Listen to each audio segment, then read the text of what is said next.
Во студиото на Здраво Македонијо по 9 часот се дружиме со Билјана Стефановска, директорка на Агенцијата за промоција и поддршка на туризмот, Марија Костадинова, поранешен пратеник во Собранието на Република Македонија, и пејачката Јасмин Лопес.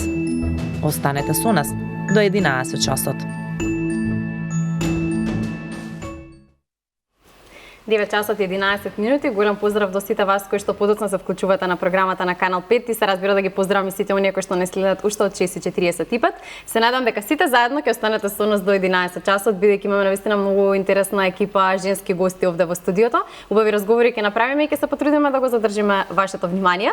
Но најпрво сакам да го поздравам единствениот господин во студиото во моментот, да не речам главниот господин во утринската, нашиот Роберт на барање на гледачите овоутро си со мене или јас со тебе. Да, за барање гледачи и така падна редот. Благодарам за поздрав за тебе, се разбира. Ние се видовме, бе вака и официјално во видел секогаш по 9 часот. Да. Поздрав уште еднаш до гостинки. Вчера имавме само машко, денеска само женско друштво, така да треба да биде и побаво да биде. Да, би требало да биде побаво. Се надам дека ќе биде така, да ги представиме уште еднаш нашите гостинки. Веднаш до мене Марија Костадинова, поранешен пратеник во Собранието на Република Македонија. Добро утро и добро ни дојдовте втор пат во овој концерт. Благодарам многу на поканата. Ми беше драго што ме поканивте и баш ве прашав што има уште да чујат луѓето од мене. Секогаш има што да се слушне, особено што вие се вративте на вашата прва професија, сега сте одделенски наставник. Да. Не сте на распуст? Не. Турбо работите? Не сме на распуст. Обично прашањето до наставниците, секогаш летото или зимата, кога се децата на распуст, првото прашање е што правите во училиште. А наставниците најмногу работа имаат после испраќање на учениците, тоа документацијата да се средби, имате совети, имате разноразни средби, совети, да, средби, подготовки за годишна програма, така да има многу работа. Да, имаме и ние многу прашања за вас и верувам дека ќе биде убаво ова утро и дека ќе ни одговорите малку повеќе и за вашата професија и за тоа како се најдовте во политиката и дали требаше. После ќе ни одговорите, имате време да размислите, да ги поздравиме уште еднаш нашите други гостинки. Сестрата на Дженифер Лопес, само не се во добри односи, Јасмин Лопес, шегувам, нашата македонска кубанка. Добро утро и добро ни дојде во Здраво Македонија. Ќе ни кажеш малку повеќе за аферата помеѓу Дженифер и Бен Афлек, што се случи и така сега не сте во добри односи? Не смеам да кажувам. Не смееш да кажеш? Не сме, да. Значи деловна тајна. Ние вчера кога ја пуштивме најавата, особено за тебе, беше муабетот која е Лопес, што е со Дженифер, па морав така да те најавам. Да, и веднаш до тебе ние госпоѓа Билјана Стефановска, директорка на Агенција за промоција и поддршка на туризмот. Добро утро и добро ни дојдовте за прв пат во Канал 5 и Здраво Македонија. Добро утро, ви благодарам за поканата. Чест ми е да бидам дел со вас заедно ова утро и поздрав до гледачите на Канал 5 телевизија и поздрав до цела Македонија. Чест ми е да разговарам со Роберт, со Цеце денес, и со гостинките ќе се запознаваме повеќе. Да, може ќе запиете, никогаш не се знае. Добро ве најдов. Да, бидејќи денеска ни почнува тој топлотен бран кој што го зборуваме од рано наутро, што и Роберт знае. Како се справувате со горештините ми е првото прашање. Со лепеза. Особено вие што доаѓате. Јас со лепеза се справувам, но ние сме навикнати, бидејќи јас доаѓам од општина Гевгелија, од јужниот дел на Македонија, така да навикнати сме на 40 плюс температура и воопшто не ми е проблем да се справам, бидејќи не спаѓам во нели ризичната категорија, односно ризичните категории. Да. Се справуваме со вода, со рано станување, рано одење на работа, после враќањето можеби е малку потешко баш во шпиц во топлината, но се надевам дека мерките што денес почнуваат ќе се придржуваат институциите, посебно за работниците кои се изложени на сонце, физички работа. Точно, од 10 до 17 часот има забрана. Тоа треба да се почитува, бидејќи навистина мислам дека за нив е најпроблематично. Да. Јасмин? Па не излезе од дома до 7-8 и бараш да прави се што можеш кога не пеше најмногу. Да, добро, мислам дека ти си навикната на температурите, не ти е нешто чудно, барем тоа во Македонија. Може да мисле дека така, ама не е баш така. Ке вас е потопло, затоа што ке нас е топло цела година, ама има море, има како друга клима. Да, друг тип на клима. Ке вас се осеќа. Значи само фали море и директно. Фали. Само стоиш и се потиш и толку, нема ништо друго. Билјана, вие? Јас доаѓам од југозападниот дел на Македонија, од Охридскиот регион. Море немаме, ама имаме езеро. Имаме куќа и во општина Дебрца, таму е секогаш за 5 степени полано и од Охрид, и Охрид е полано од Скопје. Тешко ми е малку, но се навикнувам. Работните моменти ми се подолготрајни и обврските кои што ги имам на работа, така да го користам времето и да сум во канцеларија кога е жешко и нормално со ладна кисела вода и со клима се ладиме. Нема друг начин како. Да. Ќе продолжиме со вас за она што сте дојдена, нели ни почна веќе летото, верувам дека имате премногу работа и токму тоа сакам да зборуваме поконкретно за вашата работа, па како ја промовирате Македонија на странските пазари ми е првото прашање.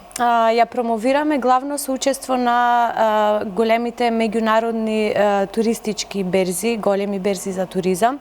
Оваа година учествувавме на саемот во Утрехт, Холандија, потоа бевме присутни на саемот во Београд, во Истанбул и за среќа го посетивме ITB Берлин, кој што е многу значаен за туризмот. Но и експото во Осака исто така го посетивме. Мислам дека е одлично и значајно и за развој, за привлекување и на туристи од цел свет, но најмногу и од Јапонија, бидејќи бев таму и разговарав со јапонците и не знаат многу каде е Македонија и многу сите мислат дека сме на друго место и исто беа многу изненадени кога го слушнаа фактот дека мајка Тереза е од Македонија, па приказната за Кензо Танге и сите тие работи се доста интересни за нив. Исто правиме и инфотури, фам трипови за туроператорите, новинарите, B2B средби, медиумска кампања, тоа е многу важно за промоција, но мислам дека треба во нина и поагресивна промоција да правиме, како покана на инфлуенсери во Македонија да останат ден-два, да ги посетат убавините и главните центри Охрид и Скопје, но и другите региони, помали градови и села во Македонија. Значи дигиталниот свет доста помага во вашиот сектор, да речем. Да, сега е време и на вештачка интелигенција и на генерација Z, па сето тоа си го носи своето, повеќе па и букингот доста работи сега и преку букинг доста гостини доаѓаат во Македонија. Освен типичното организирање на чартери, агенции кои што носат туристи во Македонија и преку букинг си доаѓаат туристи од цел свет. Главно во Охрид имаме туристи и од Чиле, и од Бангладеш, Малезија, Тајланд, значи буквално од секаде. Но доста не е интересно што оваа година имаме зголемен број на туристите од Германија, но и туристите од Франција, што мислам дека е доста интересен пазар и се куповно помоќни луѓе и треба да привлекуваме такви, но треба да е и збогатиме туристичката понуда и квалитетот на услугите, можеби да привлечеме некои брендови на хотели. Се работи на стратегијата, треба да излезе и стратегијата за туризам, која што ја немаме. За жал и претходно се работело години без стратегија. И мислам дека апсолутно треба да се и брендираме, и стратегија да донесеме и да ги следиме новитетите и трендовите во светот. Сега некои трендови според нашите услови не можеме целосно да ги префрлиме тука во Македонија, но треба да се движиме по тој пат како одржливост, зелени дестинации, имаме голем потенцијал за тоа и треба да брендираме некои региони во Македонија кои што главно ќе се представени како такви. Значи имате многу замисли, идеи и проекти во глава кои што само треба да се реализираат. Малце поагресивно да почне да се работи на сето тоа. Треба многу работа, за мој нецели 10 месеци на оваа функција. Баш вчера разгледував, имам остварено над 800 состаноци официјални, плюс состаноци со вработените, над 35 гостувања во телевизија емисии, над 80 посети на министри, амбасади, саеми, B2B средби, инфотури и мислам дека тоа е ако го поделиме на број на деновите за мајки во предвид и сабота и недела, испаѓа 3,15 состаноци на ден дека сум имала во континуитет. За ова гостување вака статистички? Да, веќе знаете како на почетокот ми беше ми беше малку и тешко и трема да излезам на телевизија, но после веќе навлегуваш и сето тоа станува нормално и сега не ми представува проблем. И вие дел од работата се И дел од работата секојдневие. Јасмин, ќе продолжиме со тебе да ја раскажеме приказната како дојде ти во Македонија, како се запозна со твојот сопруг македонец и како те убеди да останеш овде. Почнам да заборавам со помина 10 година. Ние се запознавме кубански. Аха, добро. Знаеш, јас сум пеачка Да. и не може да не одам у кубански да видам како е. Таму се запознавме. Значи ти дојде во Македонија? Да, јас дојдов во Македонија преку музика. Дојдов за аранжман за музика за 3 месеци и во тој периодно се познав со Георги, што ми е сопруг денеска. А тогаш план беше само да видам некој периодно тука со многу ми се свиеше тогаш Македонија ми беше од почеток нешто многу убаво. Ама беше како, знаеш како сме ние артисти, пеачки, сме тука денеска, утре, не знам, мислиме на друго место и така. Ама како ние се запознавме, он вика сама. Човека не се враќа. Нема да. Тогаш ми се менјува планови и тоа што изгледаше дека ќе биде само некој време. Помина време и до денеска 10 години. Да. Што најмногу ти се допадна во Македонија, уште пред да го запознаеш Ѓорги, нели освен Ѓорги? Да, има многу работи пред него и после него.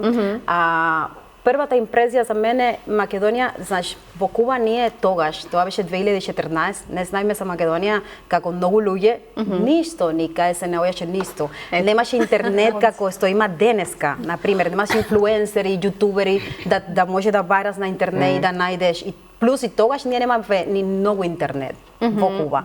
А тоа за нас беше и ќе се изненадуваме. Сега, кога дојдов во Македонија, првата импресија, прво што ми беше многу интересно, беше колку луѓе знае шпански, значи многу луѓе. Гледавме ние шпански серија. И сите ме вика нешто Касандра, нешто тога. Тоа не научи нас, да. Ама не знае како, не знае вашите зборови. Дечки, вие не знае како може да учите јазик, цел јазик само за да гледате серија, значи феноменално тоа. Паметни сме добро. Второ, да, сме интелигентни многу. Ние би научили јазик само да не читаме. Да, И втора работа беше колку убаво ја прифаќате таа нашата култура и музика и лесно и колку бевте лесни за дружбо. Значи се осеќав како да бев у Куба. Значи вие сте многу убави дружбо, лесни за да најдеш пријатели лесно, да. И тоа беше најдобро од се што ме импресионираш. Да, Јасмин, како го научи јазикот? Еве и наставничка вака се надоврзи се Да. некој прашање. Прво, мене генерално јас ги обожавам јазици. Јас со македонски мислам дека зборам 5 јазици. Шпански, англиски, португалски, француски и македонски. Значи тоа мал се помагаше фактот дека мене ми се свијаше, ми се свија да зборам јазици. И второ, не најдов како може да комуницира со луѓе ако не го знае јазик на луѓе. Не е битно дали знае англиски, да, може да се преведува, ама не е исто, не се осеќа исто кога луѓе може да те разбира и ти да ги разбираш. И како пеачка, секогаш ми беше појма минимално да знам неколку зборови. А македонски ми е омилен јазик, после испански, и за тоа немав каде да најдам информација и немав и тогаш во интернет многу курсеви за македонски. Не знам дали денеска ден има многу. Најдов нешто да читам и ги слушам луѓе, како вика, например, здраво, јас се пишувам. Здраво, добро, здраво. Што значи здраво? Ола. Аха, ола, добро, здраво. И од тогаш секој ден здраво. И после како се вика на македонски, како сте? Сакам да пеам и да можам малце да ангажирам со луѓе. И од тогаш почнам здраво, како сте? Добре дојдовте. И се тоа ми беше пасија и после тоа учив сама и после и реков на сите што беше блиску до мене да не ме збори на англиски. Само на македонски и да не разбирам, ќе разбирам. Ќе отворам глава и ќе го ставам јазик. Да, си била упорна и си имала сериозна мотивација, поготово кога си одлучила дека ќе останеш овде да живееш. 3 месеци ми беше доволно за да можам да идам на прво интервју на македонски. Браво, Јасмин, браво. Можеме ли да ги поздравиме на шпански гледачи? Поздрави ги ти што сакаш и потоа ќе ни преведеш. Луѓе, публика? Публиката, да. Петка е твоја. Окей. Hola, muy buenos días, bienvenido a este maravilloso programa Utrinska. Yo soy Yasmin, les doy la bienvenida a este programa, pásenla bien con nosotros y quédense que hay mucho por hacer. Само разбрав, јас сум Јасмин, јас сој Јасмин. Следите до крај, имаме многу да разговараме тука, ќе ви биде многу интересно. Одлично. Фала ти, Јасмин, што ги поканиш еднаш гледачите. Ќе продолжиме, Марија, со вас, како дојде до тоа да направите пауза од наставата и да влезете во политика и сега од оваа перспектива требаше ли, вредеше ли? Од оваа перспектива можам да кажам дека вредеше. И како дојде до тоа? Па јас не сум од овие години само во политиката, да кажем, или политички активна, или граѓански активна, бидејќи активен си во средината во која работиш. Активна сум во Социјалдемократскиот сојуз на Македонија веќе повеќе од 25 години од кога сум се зачленила нели во партијата и сум била и советник во општина Гевгелија, така да константно значи сум била на некоја одредена функција, дали партиска, дали и беше некако во ред да го прифатам од овој аспект, можеби во малку потежок период, бидејќи ние бевме во 2020 на избори, баш во времето на ковид, баш во времето на неколку кризи и не само што беше предизвик тогаш пред мене, бидејќи во тој период на вистина се соочувавме сите, како не само во Македонија, туку и во цел свет, или со една огромна непозната за нас тогаш, можем да кажам, болест. И ние бевме во еден краток период на кампања. Кампањата можеби имаше одложување први на изборите, потоа кампањата траеше 1-2 недели. Активна и убава кампања, иако моравме да почитуваме протоколи, да носиме маски, вонредно некаква ситуација. И за мене искрено предлогот да прифатам за пратеничка во собранието беше чест прво од граѓаните на мојата општина, чест од раководството тогаш и во разговор најпрвин со семејството што мислите. Прво сакав да чујам тие што мислат. И знаеш, секогаш за политичарите им нели први е малку негативниот контекст и ма ти си мамо добра женичка за во политиката. Ама им беше реално знаеја со што ќе се соочам, но знаев и тие со што ќе бидат соочени, затоа првично кога разговаравме жена во политиката кај нас реално е предизвик затоа што ќе се слушне гласот. Ние жените сме одговорни и во парламентарната група од 2020 во 2024 година во собранието можам да кажам дека дотогаш имаше најголем број на жени. Жените што тогаш дел од нив ги познавав, дел колешките не ги познавав, но се запознавме таму. Можам да кажам дека се одговорни во својата работа, посветени. Работевме во вонредни ситуации и во собранието и надвор, носевме пакети на многу мерки, некако не беше комотна ситуација, тај пратеник си, па нешто си комотен, па освен што сите очи вперени во тебе, имаш работа во ситуација кога навистина им требаше помош на граѓаните и со пакетите мерки кои ги донесовме, но и со помошта која навистина беше тогаш неопходна да се зачуваат работните места, да се дадат средства на лицата на кои тогаш најмногу беа погодени од ковид кризата и сето тоа во образованието, во здравството, знаете, сите се соочивме со тие со наеднаш нешто што не го познававме, да моравме да се избориме. Дали би прифатила денес пак, дали би дали повторно би се вратила во политиката, сметам дека треба да им дадеме подршка на младите. Посебно на младите жени. Коректно ми се допаѓа. Да, сметам дека ние сме тука за помош, не е никоја функција вечна. Јас дури и се чудам некој како може, например, 15 години да биде на истата позиција и на иста функција. По природа сум човек кој сака да смени, да движи, да биде во комуникација. Секоја професија има предизвик, воопшто не ме беше тешко пак да се вратам назад како наставник или било може би едва чекавте.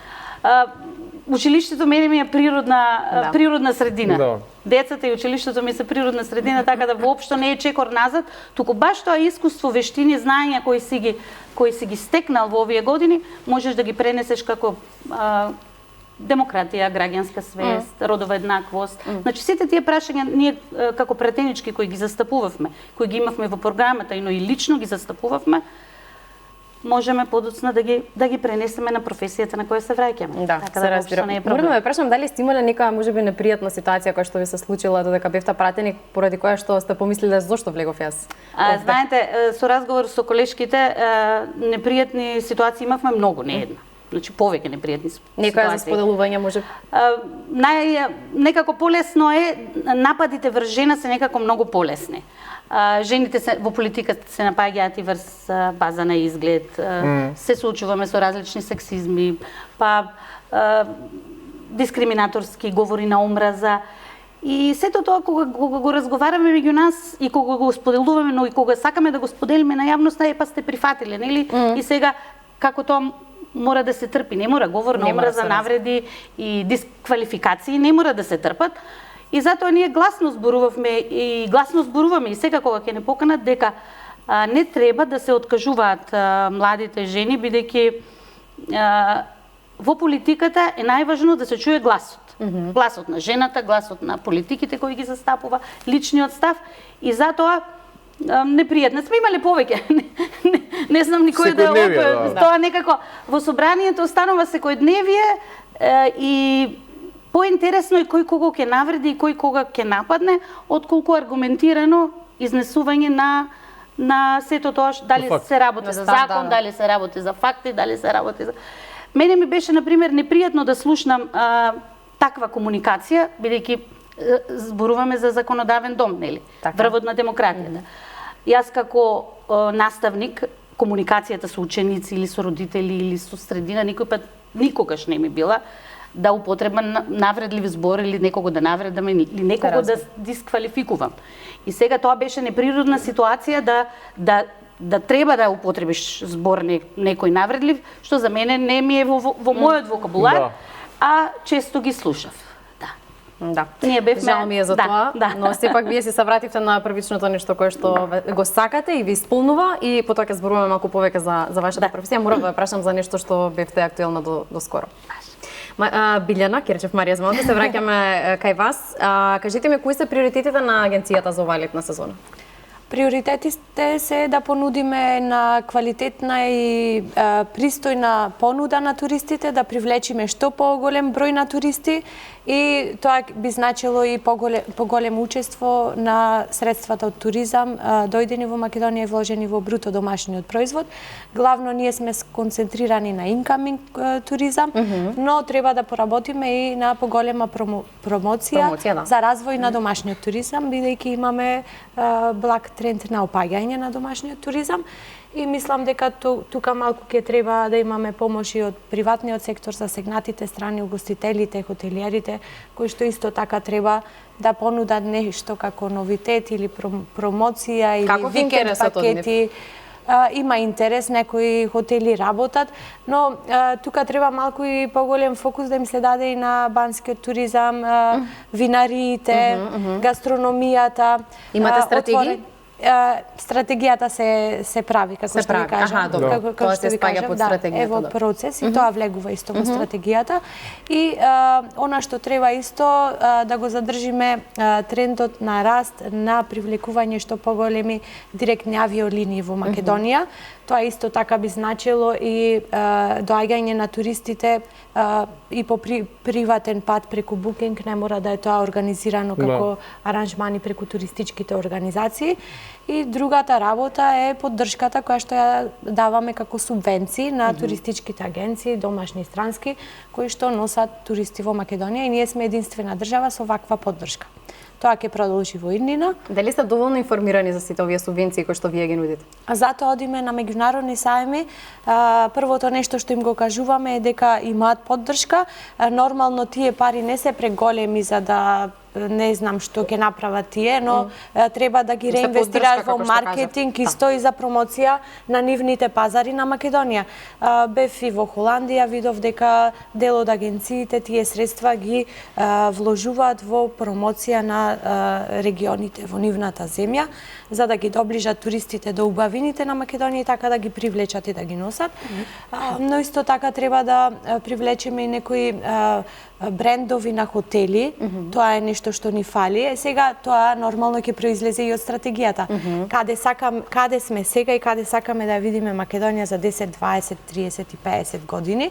Дали сакаме елитен туризам, масовен туризам, дали сакаме рурален туризам, во кој правец ќе се движиме. Имаме природни убавини, ги имаме трите природни езера, националните паркови, музеите, имаме богата историја, култура, гастрономијата ни е одлична. Цените ни се доста пониски за разлика од регионот, а за цените туристите можат добро и пристојно да поминат и да вкусат одлични услуги. Исто така нешто како предизвик што представува за идните години е работната сила. Ке треба и културата на туристичките работници треба малце нивото да се покрене преку обуки, работни групи, тука нормално и државата ќе треба да интервенира, и Министерството за образование, и Министерството за труд и социјална политика. Треба да најдеме механизам сите заедно, значи и факултетите, стручните и средните и високите школи, заедно со министерствата, да се направи еден механизам и долгорочна стратегија како да се ги задржиме, поготово младите луѓе кои што се образуваат во Македонија, да останат и да работат тука кај нас. Не после завршувањето да одат во некои соседни земји, тоа главно ни се случува во секторот туризам. Најмногу и во регионот од цела Македонија одат во соседните земји на сезонска работа, што мислам дека тоа не е премногу поради приходи, но тоа е можеби некој тренд во светот каде што младите сакаат и да патуваат и да работат. Но можеби треба да се поработи на условите кои што се нудат овде и се нудат таму, не значи само на приходите. Така е, можеби треба да се воведе некоја задолжителна пракса од факултетите каде што студентите би биле како задолжени 3 сезони да останат да работат во Македонија и таа пракса реално да им биде платена, да се мотивираат тие да сакаат навистина да се појавуваат, да се појавуваат навистина, да. Па како што доаѓа времево и ќе мора сите да се појавуваат, мора да се работи. Имало таква абстиненција и во таков тренд во минатото каде што и не се работело воопшто. Ете ни излегоа и ревизиите за работата на агенцијата од 2023 година. Извештаите од ревизијата кажуваат дека воопшто не се работело, освен што се давале субвенциите. Имало слаба промоција, буџетот бил многу слаб, што мислам дека тоа е многу негативно. И самата влада треба тука да даде поддршка и да се зголеми буџетот за промоција. Да, тоа може да биде одговори на и важно исто така е да ги привлечеме и задржиме и луѓето од диаспората, нашите луѓе, кои што ни живеат во Америка, во Аустралија, Швајцарија, Германија, сега по новите миграции се таму. Исто тие се важни чинители и за економскиот раст и за локалните економии, бидејќи тие доаѓаат на одмор тука во Македонија, ги трошат своите средства и мислам дека и тие се многу важен чинител, нашата диаспора. Да. Роберт, ако немаш ништо против, ќе продолжам со Јасмин. Слободно. Фала ти. Јасмин, ме интересира како реагираше твоето семејство кога им соопшти дека остануваш во Македонија, не си тука само 3 месеци. Прво се изненадав многу, дека не се вратам. Второ и беше страв за тоа што, како што реков, не знаеме, многу немаме информација и не е доволно ако јас викам се во ред, ми се допаја, сите се убави луѓе, тие нема слика како изгледа тоа. И у почеток беше малце, леле, ама таму да нема војна, не знае, стварно не знае. Така со времето гледа, сконта дека тоа беше дефинитивно и дека се беше убаво. И вика, добро, ако ти си срекна таму, си далеку многу, значи не можам да идам често, со што е далеку и е скапо, ама секое 2 години, 3 години барам да можам да одам и разбира дека ми е живот и дека тоа е. Да, поготово што имаш и дете. Да, сега имам и дете, македонче кубанско. Александро или како се вика? Ние сакавме да најдеме како комбинација како може да биде да има двете култура одеднаш и знаеме дека Александар е популарен и познат името, ама сакаме да биде Александар, ама да има нешто друго и затоа се вика Алехандро, ама со како хотел. Како се вика? Аха. Со X. Со X. Да, Алехандро. И Алехандро. Алехандро. И луѓе ме го може таква има песна луѓе сега, што го вика Алехандро, има луѓе што го вика Александро. Да, на кој како му И одговара? јас му викам Аксо. Да, на крај најво, да. Да, не споменавме ништо за твојата музичка кариера. Ти си пејачка, имаш доста настапи овде, може да им откриеме на гледачите дека по 10 часот ќе го пратиме Роберт да спрема емисија за утре и на негово место ќе седне Петар Венџов и ќе ни отсвирите и испеете нешто, но кажи ни нешто повеќе за твојата кариера. Прво, например, јас сакам да кажам дека сум многу благодарна со Македонија од срцево, за тоа што нема сите артисти, пејачки, имам пријатели, например, што се во Америка и не може да биде пејачки, таму се стои тешко и не може да види тоа што го сака најдеке. За мене, не знаеш како привилегирана сум, дека сум у семја каде што од почеток јас почнав со тоа што мене ми се свија највеќе и ме плати за ова. Значи може да живеам, да правам тоа што ми е пасија и да хобито да ти е професија, ние така велиме. За тоа сум многу благодарна од почеток дека можам и на шпански да пеам за публика што не збори шпански. Ние два чекаме. Убаво ме сака, ама не може да ме разбира секогаш. И тоа ми е како благодарам. Значи, сакам да кажам, многу ви благодарам. Мојата убава македонска публика. И сега моментот за кариера, сега сум како, опошеток беше првите 10 години шпански, латино, сите ме познај по латино музика. Сега, додека почнав да работам со Петар Венџов и Тумбал Селса Бенд, се ми се отвори други чакри. Затоа што сега можам и да пеам македонски. Значи, уште сум таму, ама не знаеш како филинг е да пееш на луѓе, на македонски, херватски, било што, и да те разбира, да може да пее со тебе. И македонските и балкански сака да пее. Понекогаш повеќе од тебе и со тебе. Зависи од песните. Како фидбак имаш од луѓе кога се вертива ке вика на македонски и ти си пееш на македонски, живееш и луѓе може да пее со тебе. Таму сум сега на тој ниво. И имаме многу настапи. Да, каде настапувате, тоа сакам да прашам. Сигурно летово ви е пребукирано. Да, имаме многу. И сега ќе имаме и концерт не сега, ама во октомври ќе правиме еден концерт со бендот, ќе имаме нови песни, оригинален репертуар и се тоа се спрема. Ќе ви кажам, ќе биде у Скопје, ќе ви канам, може да видите таму. И вас, да ми задоволство. Ние со камера ќе дојдеме. И во први редови таму. Имаме и нешто мислено за Охрид. Во Охрид сте биле? Ние у план за да го правиме и таму да правиме како концерт отворен, ќе видиме како може да иде тоа. Бидејќи во Охрид има една плажа Куба Либре се вика бич, баш како вашето место и има луѓе од Куба, пејачки, танчеви, што мислам. Затоа ве прашав дали сте биле таму. Не таму баш, ама планираме да правиме како концерт за во Охрид, за народот таму поголем. За охриѓани. Убаво. Супер. Марија, морам да ве прашам со искуството во политиката кое што го имате, какви реформи во образованието би спровели? Од сега или тоа што го спроведовме? Ајде од сега. Од сега се разбира од оваа перспектива. Секогаш најкритикувани области се здравството и образованието, но пред да одговорам и ќе се поврзам и на моето прашање. Билјана. Да. Билјана рече дека младите работат, сакат да патуваат и да работат и можеби најчесто затоа одат во странство да работат. И дека приходите не се најважни. Најважни се. Според мене најважни им се приходите и на младите и на сите останати, бидејќи еве и од образованието ако тргнеме. Мотивиран и стручен наставник е важен, но платата на наставниците не може да биде најниска во регион. Сметам дека предходните години, додека бевше владата на Социјалдемократскиот сојуз на Македонија на власт и јас кога излегов од образованието, платата тогаш беше на наставник 21.000, кога се вратив блиску дупло, да кажеме, зголемена, но на почетник е се уште многу малку над минималната плата. Тоа е најниска плата во регионот. Значи, што би направила? Платите. Минималната плата да расте, просечната плата да расте, се тргнува од приходите. За секој што работи сака да има приходи со кои може да си приушти и достоен живот и плюс да не биде само за приход за преживување. следно што би направила. Ние во образованието во 2021 година донесовме концепција за основно образование, која за жал уште не е продолжена во средното образование. И сметам дека реформите во образованието секогаш се многу важни.